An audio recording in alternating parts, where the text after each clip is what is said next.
Nənəmdən başqa dərdimi heç kimlə bölməmişəm. Ağlım kəsən gündən tək anam kimdir bilməmişəm. Doğulandan ağlayıram bir zaman gülməmişəm. Getirəndən anam bu dövran ağlatdı məni. Getirəndən anam bu dövran ağlatdı məni. Görməmişəm anamı nöşü ana ağlatdı məni. Dediyim ana haqda meyxana ağlatdı məni.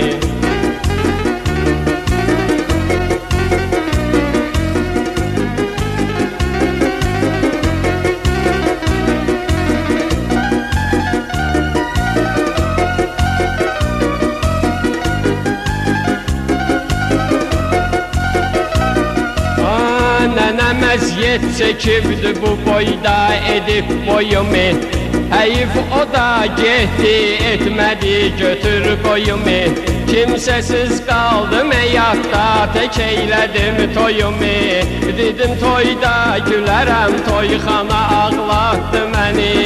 Dedim toyda gülərəm toyxana ağlatdı məni. Görməmişəm anamı nöşə ana ağlatdı məni.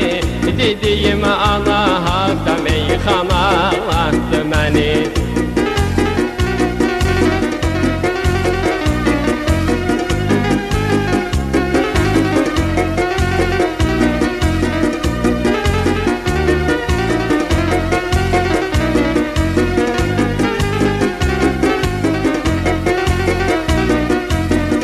İnanmırdım bədbaxtçılıq mənim də yoluma gələr.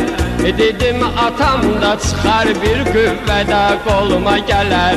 Toyumda da şəkilləri beyli stoluma gələr. Görərəm mən onları yan yana ağlatdı məni. Görərəm mən onları yan yana ağlatdı məni. Görməmişəm anamı nöşü ana ağlatdı məni.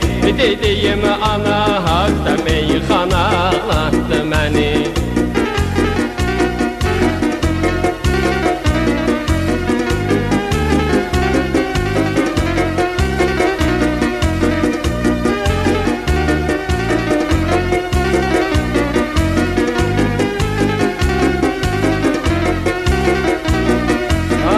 Vüqar daha itiribdir inanın öz başını.